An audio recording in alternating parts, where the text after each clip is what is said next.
আসসালামু আলাইকুম। প্রবাস সংবাদে আমন্ত্রণ জানাচ্ছি আমি খায়রুল বাশার।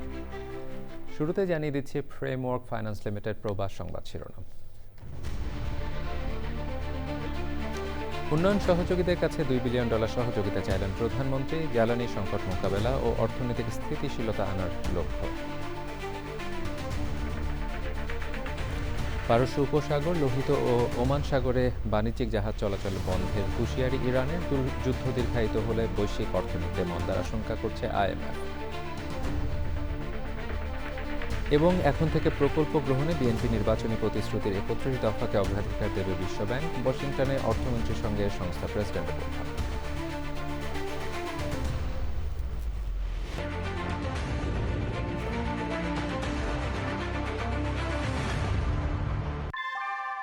নিউ ইয়র্কে প্রবীণদের কাছে আস্থার নাম অল কাউন্টি হোম কেয়ার। এখানে পাচ্ছেন প্রিয়জনের যত্নে অভিজ্ঞ কেয়ার গিভার। কল করুন 646-444-2266। এতক্ষণ সংবাদ শিরোনামগুলো জানাচ্ছিলাম। এখনকার সংবাদ আয়োজন একই সঙ্গে চ্যানেল আইয়ের ইউটিউব চ্যানেল এবং চ্যানেল আইয়ের OTT প্ল্যাটফর্ম স্ক্রিনে লাইভ স্ট্রিমিং হচ্ছে। এবারে বিস্তারিত। জ্বালানি সংকট ও অর্থনৈতিক স্থিতিশীলতার জন্য উন্নয়ন সহযোগীদের কাছে $2 বিলিয়ন সহযোগিতা চেয়েছেন প্রধানমন্ত্রী Tarique Rahman. Asia zero emission community এজেক প্লাস অনলাইন সম্মেলনে ভার্চুয়াল পরিসরে যুক্ত হয়ে প্রধানমন্ত্রী বলেন, মধ্যপ্রাচ্য পরিস্থিতি শুধু বাংলাদেশ নয়, অন্যান্য দেশকেও সংকটে ফেলেছে। রাহুল রায় রিপোর্ট। সংসদ অধিবেশনের বিরতিতে জাতীয় সংসদের কার্যালয় থেকে এশিয়া জিরো এমিশন কমিউনিটি এজেক প্লাস অনলাইন সম্মেলনে যুক্ত হন প্রধানমন্ত্রী তারেক রহমান। জাপানের প্রধানমন্ত্রী সানায়ে তাকাইচি সহ কয়েকটি দেশের রাষ্ট্র ও সরকার প্রধানরা সম্মেলনে বক্তব্য দেন। Bharat, Sri Lanka, Philippines, Malaysia, Thailand, Singapore ও অস্ট্রেলিয়া সহ বিভিন্ন দেশ এবং ইন্টারন্যাশনাল এনার্জি এজেন্সি IA ও এশীয় উন্নয়ন ব্যাংক ADBর প্রতিনিধিরা সম্মেলনে অংশ নেন। মধ্যপ্রাচ্যের যুদ্ধ পরিস্থিতিতে সারা বিশ্বের সংকট ও বাংলাদেশে এর প্রভাব নিজের বক্তব্যে তুলে ধরেন প্রধানমন্ত্রী। The energy crisis has already disrupted Bangladesh's economy. In response, we have taken a range of short-term measures to contain the impact. These include demand-side management through rationing of government office and market hours. Bangladesh is concerned that the scale of consequences of this crisis could exceed those of 1970s oil shock, which triggered a decade of stalled development in the 1980s. Since gaining independence in 1971, Bangladesh has worked relentlessly to drive economic growth, lift millions out of poverty. সংকট মোকাবেলায় উন্নয়ন সহযোগীদের কাছে সহায়তা চেয়েছেন প্রধানমন্ত্রী Tarique Rahman. Bangladesh is not alone in facing this risk, nor can we overcome it through national efforts alone. This moment calls for decisive and coordinated global action. The situation before us demands urgency, stability, solidarity, and decisive action, Excellencies. Immediate support of the most vulnerable countries must be at the top of our collective agenda. In this regard, Bangladesh is seeking to mobilize $2 billion from development partners to meet our immediate energy needs and safeguard our economic stability. We urge the international community to respond swiftly and positively to this call. প্রধানমন্ত্রী বলেছেন, এ ধরনের সংকট নিরসনে সমন্বিত বৈশ্বিক পদক্ষেপ খুবই প্রয়োজন। রাহুল রায়, চ্যানেল আই, ঢাকা। বিশ্বখ্যাত মার্কিন সাময়িকী টাইমের 2026 সালের বিশ্বের সবচেয়ে প্রভাবশালী 100 ব্যক্তির তালিকায় স্থান করে নিয়েছেন বাংলাদেশের প্রধানমন্ত্রী তারেক রহমান। 15 এপ্রিল প্রকাশিত এই মর্যাদাপূর্ণ তালিকায় লিডার্স বা নেতা ক্যাটাগরিতে তার নাম অন্তর্ভুক্ত হয়েছে। টাইম ম্যাগাজিন তাদের বিশেষ প্রতিবেদনে তারেক রহমানের দীর্ঘ রাজনৈতিক সংগ্রাম এবং দীর্ঘ নির্বাসন কাটিয়ে দেশে ফিরে রাষ্ট্র সংস্কারে দূরদর্শী পরিকল্পনার কথা উল্লেখ করেছে। টাইম ম্যাগাজিনের এই তালিকায় প্রতি বছর বিশ্বের বিভিন্ন দেশে প্রভাবশালী রাজনৈতিক নেতা, ব্যক্তিত্ব, উদ্ভাবক, গবেষক ও সাংস্কৃতিক ব্যক্তিত্বদের নাম উঠে আসে।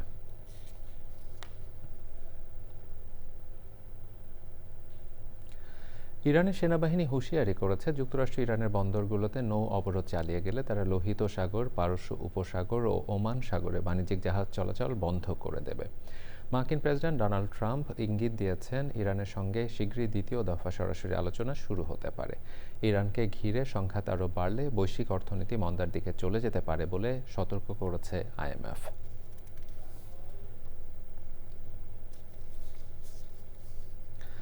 বাহরাইনে বাংলাদেশ দূতাবাস মেশিনের রিডেবল পাসপোর্ট MRP সেবা সম্পূর্ণ বন্ধ ঘোষণা করা হয়েছে। সরকার মেশিন রিডেবল পাসপোর্ট বন্ধে যে সিদ্ধান্ত নিয়েছে তার পরিপ্রেক্ষিতে দূতাবাস এই কথা জানিয়েছে। বাহরাইন থেকে জানাচ্ছেন নাজির আহমেদ। বাহরাইনস্থ বাংলাদেশ দূতাবাসের ভেরিফাইড ফেসবুক পেজে প্রকাশিত এক বিশেষ বিজ্ঞপ্তিতে এ তথ্য জানানো হয়। বিজ্ঞপ্তিতে বলা হয়েছে, প্রবাসী বাংলাদেশিদের এখন থেকে বাধ্যতামূলকভাবে পাসপোর্টের জন্য আবেদন করতে হবে। পোস্ট অফিস বা অন্য কোনো মাধ্যমে MRP আবেদনের আর সুযোগ থাকছে না। উন্নত নিরাপত্তা ব্যবস্থা, আন্তর্জাতিক মানের সাথে সমন্বয় এবং দ্রুত ইমিগ্রেশন নিশ্চিত করার লক্ষ্যে বাংলাদেশ সরকার সারা দেশে এবং মিশন সময় পাসপোর্ট সেবা চালু করে।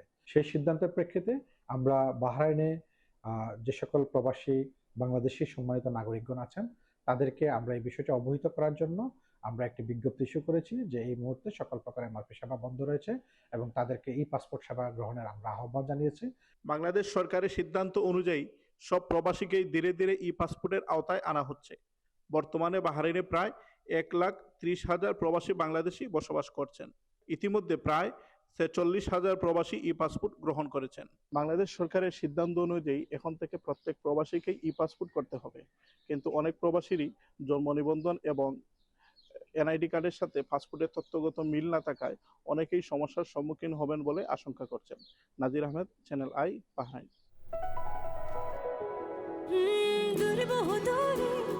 চলো হারিয়ে যাই তুমি আমি দুজনে মিলে,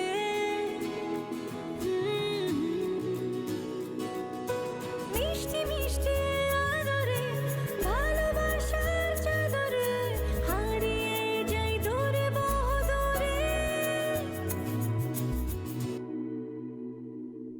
লালা এভাবেই হারিয়ে গিয়ে ফিরে আসার গল্পগুলো বুনি শাহজালাল ফুড প্রোডাক্টসের বিস্কুট এবং ড্রাই ফ্রুটের সাথে। শাহজালাল, ঐতিহ্যের অনন্য স্বাদ, বিশ্বময়। এবারে যুক্তরাষ্ট্রের সংবাদ।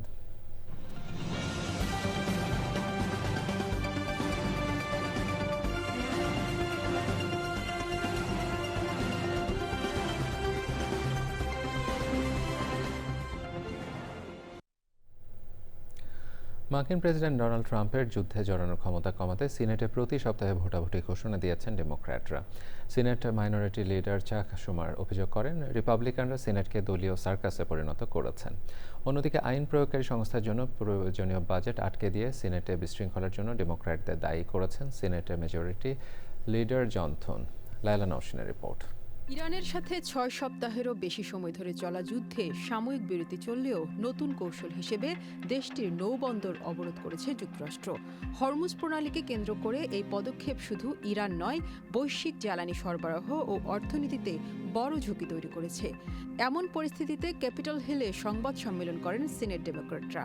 সিনেট মাইনরিটি লিডার চাক শুমার বলেন, ইরান সংঘাত নিয়ে প্রেসিডেন্ট ডোনাল্ড ট্রাম্পের ওপর চাপ বাড়াতে তার যুদ্ধ ক্ষমতা কমাতে বারবার ভোটাভুটি করবেন।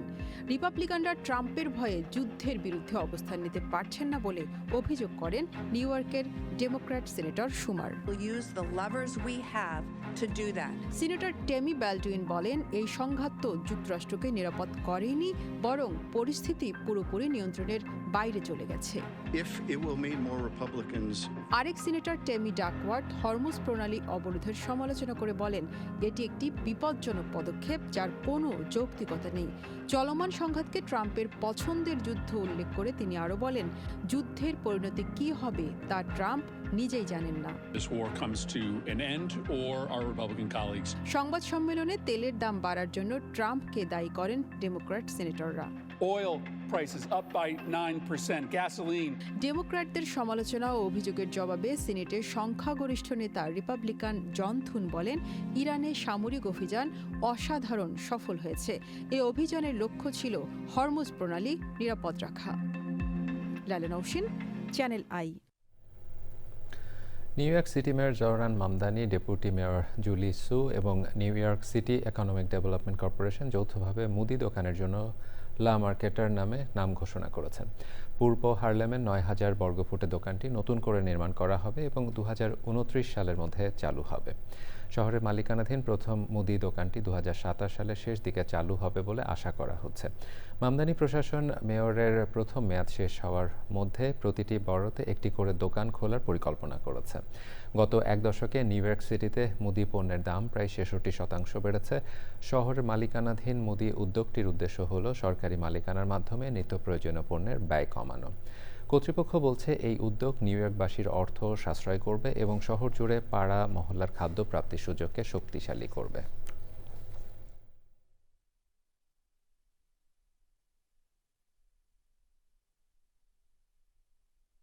Since the pandemic, grocery prices have gone up, and they haven't come back down. Between 2013 and 2023, grocery prices increased in New York City by nearly 66%. এখন থেকে যে কোনো প্রকল্প নেওয়ার ক্ষেত্রে বিএনপি নির্বাচনী প্রতিশ্রুতির 31 দফাকে অগ্রাধিকার দেবে বিশ্বব্যাংক। ওয়াশিংটন ডিসিতে বাংলাদেশের অর্থমন্ত্রীর সঙ্গে বৈঠকে সংস্থার প্রেসিডেন্ট অজয় বাঙ্গা এমন আগ্রহের কথা জানান। জলবায়ু পরিবর্তনের ঝুঁকিতে থাকা দেশগুলোর বৈঠকে ধনী দেশগুলো এবং উন্নয়ন সহযোগীদের প্রতিশ্রুত অর্থ ছাড় এবং তহবিল বাড়ানোর অনুরোধ জানিয়েছেন অর্থমন্ত্রী আমির খসরু মাহমুদ চৌধুরী।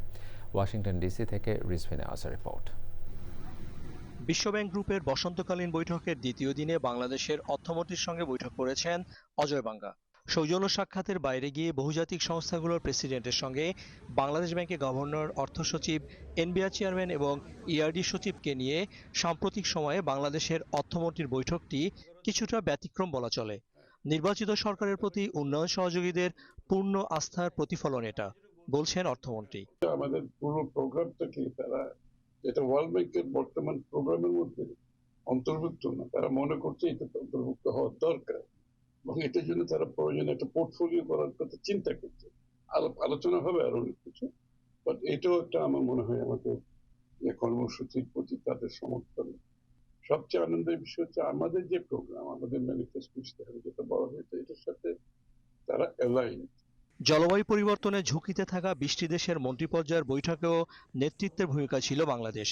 20,000 কিলোমিটার খাল খনন, 2.5 কোটি বৃক্ষরোপণ সহ জলবায়ু বান্ধব নানা কর্মসূচির কথা তুলে ধরেন অর্থমন্ত্রী। জলবায়ুর বিষয়ে আমাদের রেজিলিয়েন্স তো আমাদের করতে হবে, আমাদের অনেক বড় জনসংখ্যা, কিন্তু এখানে আমার তো এইটা করতে গিয়ে যে আমাদের একটা বড় ধরনের ইনভেস্টমেন্ট হচ্ছে, এখানে আমাদের ফিজিক্যাল স্পেসটা কমে যাচ্ছে। চলতি অর্থবছরে 4.7% জিডিপি প্রবৃদ্ধি হতে পারে আইএমএফ এর এমন পূর্বাভাস নিয়ে অর্থমন্ত্রী বলেন, সরকার তো মাত্র দায়িত্ব নিয়েছে, তাদের কর্মসূচির প্রভাব পড়তে শুরু করলে জিডিপি এমনিতেই বাড়তে থাকবে।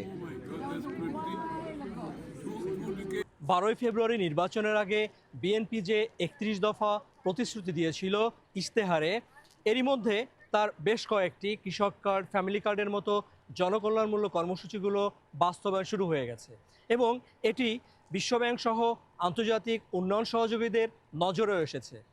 প্রশংসা পাচ্ছে বাংলাদেশ সরকার। তারা বলছে অর্থ নিয়ে এবং কারিগরি সহায়তা নিয়ে পাশে থাকবে বিশ্বব্যাংক সহ উন্নয়ন সহযোগী সব সংস্থাগুলো। রিজভিন আওয়াজ, চ্যানেল আই, ওয়াশিংটন ডিসি, যুক্তরাষ্ট্র। যুক্তরাষ্ট্রের ওয়াশিংটন ডিসিতে ইসরায়েল, লেবানন ও যুক্তরাষ্ট্রের মধ্যে প্রায় 2 ঘন্টার আলোচনা হয়েছে। মার্কিন পররাষ্ট্র দপ্তরের বরাতে রাইটার্সের খবরে বলা হয়েছে, ওয়াশিংটনের বৈঠকের পর ইসরায়েল ও লেবানন একটি নির্ধারিত সময় ও স্থানে সরাসরি আলোচনায় বসতে রাজি হয়েছে। সীমান্তে উত্তেজনা প্রশমনের পথে এই সমঝোতাকে বড় পদক্ষেপ হিসেবে দেখছেন সংশ্লিষ্টরা। তবে এই আলোচনার বিরোধিতা করে হেজবুল্লাহ বলেছে, সেখান থেকে যে সিদ্ধান্তই আসুক তা তারা মানবে না।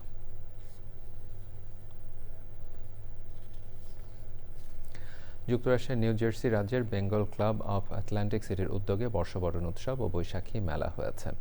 এর এগ হারবার টাউনশিপের হলি ট্রিনিটি গির্জার মিলনায়তনে অনুষ্ঠিত বর্ষবরণ উৎসব ও বৈশাখী মেলার বিভিন্ন আয়োজনের মধ্যে ছিল মঙ্গল শোভাযাত্রা, কথামালা, সঙ্গীত, নৃত্য, সংবর্ধনা, যেমন খুশি তেমন সাজো, র্যাফেল ড্র ও মেলা। নিউ জার্সি থেকে জানাচ্ছেন সুব্রত চৌধুরী। দেশে বিদেশে বাঙালি জীবনের অসাম্প্রদায়িক সর্বজনীন একটি উৎসব হলো পহেলা বৈশাখ। বছরের প্রথম দিনটি বাঙালিরই শুধু নয়, বাংলাভাষী, আদিবাসী ও নৃতাত্ত্বিক জনগোষ্ঠী, ধর্মবর্ণ নির্বিশেষে প্রতিটি মানুষের জীবন জগতে স্বপ্নময় নতুন বছরের শুভ সূচনা ঘটায়। জীর্ণ পুরনোকে পেছনে ফেলে সম্ভাবনার নতুন বছরে প্রবেশ করে বাঙালি জাতি। অতীতের ভুল ভ্রান্তি ব্যর্থতার গ্লানি ভুলে সুখ সমৃদ্ধির প্রত্যাশায় আমরা উদযাপন করছি আজ বেঙ্গল ক্লাবের পক্ষ থেকে পহেলা বৈশাখ। দেশের মধ্যে প্রবাসেও জাতি, গোষ্ঠী, ধর্ম, বর্ণ নির্বিশেষে সৌহার্দ্য, সম্প্রীতি ও ঐক্য প্রতিষ্ঠায় পহেলা বৈশাখ প্রবাসীদের উদ্বুদ্ধ করে আসছে।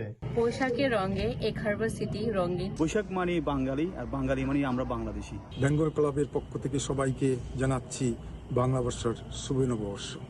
আয়োজকরা জানান, বাঙালির সাংস্কৃতিক বৈচিত্র্য আরো গৌরব আর অহংকারের সঙ্গে উদ্ভাসিত করতে তাদের এই আয়োজন। Wishing everyone a prosperous and happy Bengali New Year. Bengal club of Atlantic সিটির ভারপ্রাপ্ত সভাপতি আলী চৌধুরী ও সাধারণ সম্পাদক কাজল বারোই, বর্ষবরণ উৎসবের আহ্বায়ক মনির হোসেন, সদস্য সচিব কাজী লিখন ও প্রধান সমন্বয়ক মিরাজ খান বর্ষবরণ উৎসব ও বৈশাখী মেলার অনুষ্ঠান সফল করায় সংশ্লিষ্ট সবাইকে আন্তরিক ধন্যবাদ জানিয়েছেন। প্রবাসী বাংলাদেশিরা বৈশাখের রঙে রঙিন হতে ছুটে এসেছিলেন বেঙ্গল ক্লাবের বৈশাখী মেলায়। উৎসবের রঙে রঙিন হয়ে তারা ফিরে গেছেন একরাশ সুখ স্মৃতি নিয়ে। Subrata Chowdhury, channel I, Harbour city, new jersey, America. এবারে অন্যান্য সংবাদ।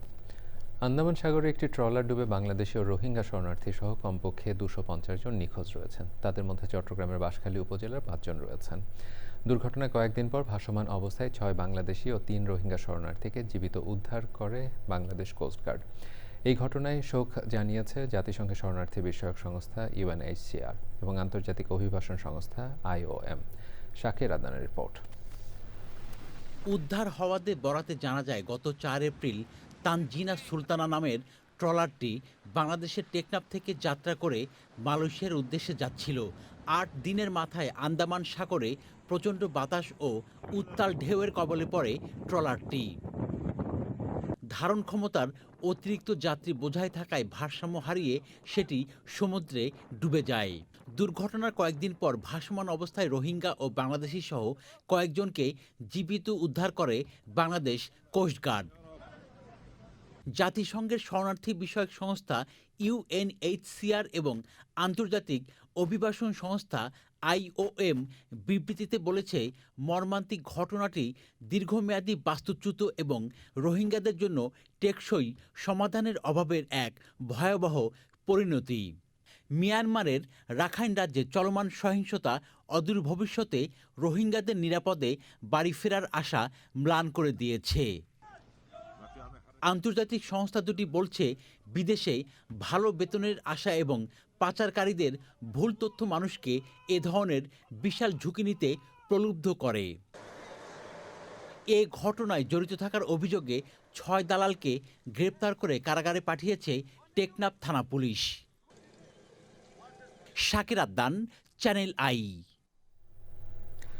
পবিত্র ভূমি মক্কার প্রবেশের ক্ষেত্রে বিধিনিষেধ আরোপ করেছে সৌদি আরব। এখন থেকে বিদেশি এবং সৌদি আরবের বাসিন্দারা সরকারি অনুমতি ছাড়া মক্কায় ঢুকতে পারবেন না। 13 এপ্রিল থেকে এটি কার্যকর হয়েছে। সৌদি প্রেস এজেন্সি বলেছে, আসন্ন হজ মৌসুমের হজযাত্রীদের নিরাপত্তা নিশ্চিতে এই ব্যবস্থা নেওয়া হয়েছে। সংশ্লিষ্ট একজন সৌদি কর্মকর্তা জানিয়েছেন, মক্কায় প্রবেশের জন্য বিদেশিদের কাছে অবশ্যই বৈধ পারমিট থাকতে হবে। এছাড়া যাদের কাছে ওমরাহ ভিসা আছে তাদের আগামী 18 এপ্রিলের মধ্যে মক্কা ছাড়ার নির্দেশ দেওয়া হয়েছে। টাওয়ার হ্যামলেটসের বর্তমান নির্বাহী মেয়র লুৎফুর রহমান ও এসপায়ার পার্টির নির্বাচনী ক্যাম্পেইন আনুষ্ঠানিক উদ্বোধন হয়েছে। হোয়াইট চ্যাপেলের একটি হলে অনুষ্ঠানে ইয়র পার্টি পার্লামেন্টারি লিডার ও সাবেক লেবার পার্টির জেরমি কারভিন এমপি ও সাবেক এমপি ক্লাউডিয়া উইবি সহ কমিউনিটির বিভিন্ন পর্যায়ের নেতারা এসপায়ার মেয়র ও কাউন্সিলরদের প্রার্থীদের প্রতি সমর্থন জানিয়ে বক্তব্য রাখেন। অনুষ্ঠানে মেয়র প্রার্থী লুৎফুর রহমানের নাম আনুষ্ঠানিকভাবে ঘোষণা করেন Aspire chairman KM Abu Tahir Chowdhury. এ সময় তার সাথে ছিলেন সেক্রেটারি সোনালী মিয়া এবং ট্রেজারার তারেক আবদুল্লাহ। আগামী 7 মে যুক্তরাজ্যের স্থানীয় নির্বাচনে Tower Hamlets council Conservative, Labour, Green, Lib Dem, Aspire সহ একাধিক দল থেকে মেয়র, কাউন্সিলর ও স্বতন্ত্র প্রার্থী প্রতিদ্বন্দ্বিতা করবেন। ইরান যুদ্ধ ও মধ্যপ্রাচ্য পরিস্থিতি জ্বালানি তেলের দাম বাড়ায় হাইতির রাজধানী পোর্ট অব প্রিন্সে বিক্ষোভ করেছেন শ্রমিকরা। তারা বলেন, চলতি মাসের শুরুতেই হাইতি সরকার ডিজেলের দাম 37%, পেট্রোলের দাম 29% বাড়ানোয় নিত্য প্রয়োজনীয় পণ্যের দাম বেড়ে গেছে। তারা মৌলিক চাহিদা মেটাতে পারছে না, এজন্য মজুরি বাড়ানোর দাবি জানান শ্রমিকরা। বিক্ষোভকারীরা বলেন, কারখানার শ্রমিকরা দিনে 685 হাইতিয়ান গোল্ড আয় করে, যেখানে 1 গ্যালন পেট্রোলের দাম 850 গোল্ড।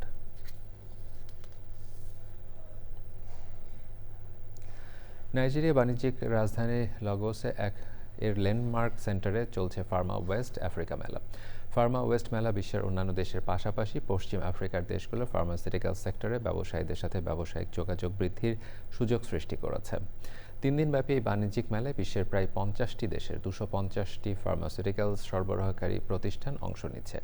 বাংলাদেশ, ভারত, ইউরোপ, তুরস্ক এবং মেনা অঞ্চলের শীর্ষস্থানীয় ফার্মাসিউটিক্যালস প্রতিষ্ঠানগুলো এতে অংশ নিয়েছে। বাংলাদেশ থেকে রপ্তানি উন্নয়ন ব্যুরো পৃষ্ঠপোষকতায় 7 ফার্মাসিউটিক্যালস প্রতিষ্ঠান অংশ নিচ্ছে, এর মধ্যে ইনসেপ্টা ফার্মাসিউটিক্যালসও রয়েছে। মেলায় বাংলাদেশের ফার্মাসিউটিক্যালস সহ বিভিন্ন ক্ষেত্রে উন্নয়নের উপর নির্মিত বিভিন্ন প্রামাণ্যচিত্র প্রদর্শন করা হয়। আয়োজন চলবে 16 এপ্রিল পর্যন্ত। পবিত্র জলবর্ষণের মহোৎসব সংক্রান্ত থাই নববর্ষে আনন্দে মুখরিত ব্যাংকক। থাইল্যান্ডের রাজপথে এখন জলধারা এবং উৎসবের কোলাহলে মুখরিত। রৌদ্রদীপ্ত এপ্রিলের দাবদাহকে পেছনে ফেলে লাখো মানুষ মেতে ওঠে থাই নববর্ষ সংক্রান্তের আনন্দে। তবে এটি কেবল উদযাপন নয়, থাই বিশ্বাস মতে পবিত্র জলবর্ষণ বিগত বছরের সকল দুঃখ গ্লানি ধুয়ে মুছে নতুন বছরের শুভ সূচনা করে। থাইল্যান্ড থেকে জানাচ্ছেন আশরাফুল আলম। আমরা আছি ব্যাংককে, আর এইখানে চলছে সংক্রান্ত উৎসব, যেখানে হচ্ছে মোস্ট অফ দ্য পিপল যে জায়গাটা আসে সেটা হচ্ছে আপনার ব্যাংককের সিলোম এরিয়াতে। তো ব্যাংককে অনেকগুলা স্পট আছে যেখানে হচ্ছে অনেক মানে উৎসবমুখরভাবে এই আয়োজনটা করা হয়ে থাকে। তো সেক্ষেত্রে হচ্ছে এখানে ব্যাংককের সিলম, খাউসান রোড, সুকুমবিদ এরিয়া, তারপর হচ্ছে সিয়াম এরিয়া, তো প্রত্যেকটা স্পটে আমরা আজকে মানে ঘুরে দেখানোর চেষ্টা করব।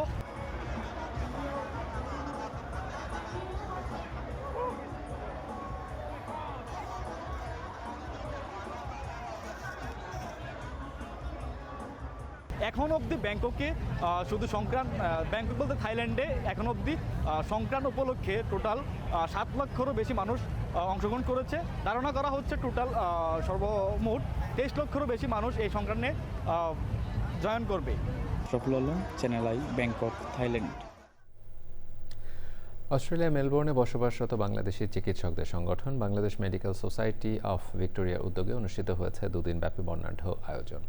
চিকিৎসকদের জ্ঞান চর্চা, পেশাগত উন্নয়ন, বৈজ্ঞানিক সেমিনার ও বার্ষিক সাধারণ সভা যেমন চিকিৎসকদের পেশাগত উন্নয়নে গুরুত্বপূর্ণ অবদান রেখেছে, তেমনি এটি রূপ নেয় মিলন মেলায়। অস্ট্রেলিয়ার মেলবোর্ন থেকে বিস্তারিত জানাচ্ছেন প্রদীপ রায়।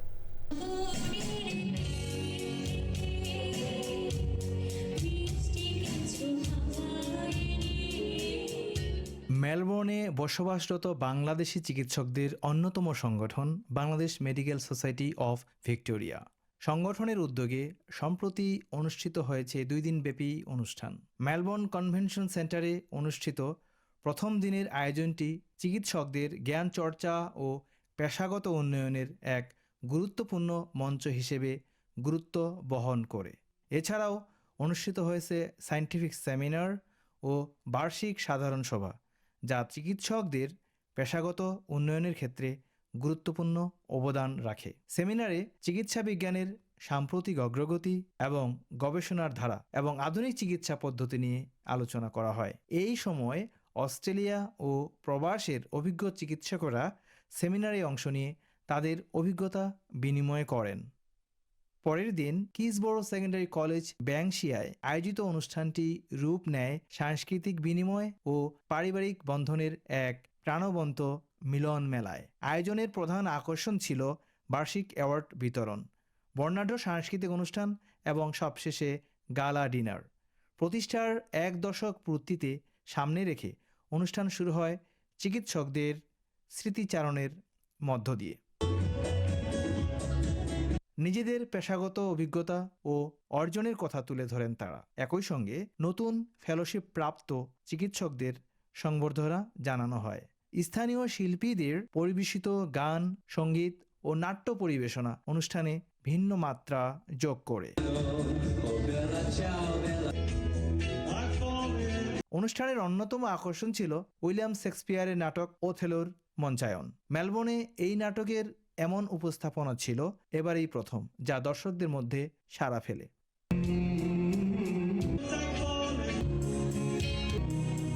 এমন আয়োজন ভিক্টোরিয়ায় বসবাসরত বাংলাদেশি চিকিৎসকদের জন্য ছিল এক আন্তরিক পারিবারিক মিলন মেলা, যেখানে পেশা, সংস্কৃতি এবং কমিউনিটির বন্ধন আরও দৃঢ় হয়ে ওঠে। প্রদীপ রায়, মেলবোর্ন, অস্ট্রেলিয়া। এরই সাথে প্রবাস সংবাদের শেষ ভাগে আমরা যাবার আগে ফ্রেমওয়ার্ক ফাইন্যান্স লিমিটেড সংবাদ শিরোনামার উপর জানাচ্ছি। উন্নয়ন সহযোগীদের কাছে $2 বিলিয়ন সহযোগিতা চাইলেন প্রধানমন্ত্রী। জ্বালানি সংকট মোকাবেলা অর্থনৈতিক স্থিতিশীলতা আনার লক্ষ্য। পারস্য উপসাগর, লোহিত ও ওমান সাগরে বাণিজ্যিক জাহাজ চলাচল বন্ধের হুঁশিয়ারি ইরানের। যুদ্ধ দীর্ঘায়িত হলে বৈশ্বিক অর্থনীতিতে মন্দার আশঙ্কা করছে IMF। এবং এখন থেকে প্রকল্প গ্রহণে বিএনপির নির্বাচনী প্রতিশ্রুতির 31 দফাকে অগ্রাধিকার দেবে বিশ্বব্যাংক। ওয়াশিংটনে অর্থমন্ত্রীর সঙ্গে সংস্থা প্রেসিডেন্টের বৈঠক।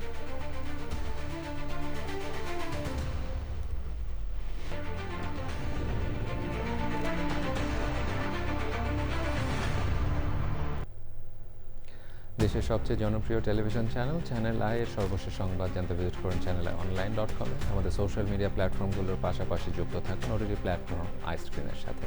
এতক্ষণ চ্যানেল আই সংবাদের সাথে থাকবার জন্য সকলকে ধন্যবাদ জানিয়ে বিদায় নিচ্ছি। শুভেচ্ছা।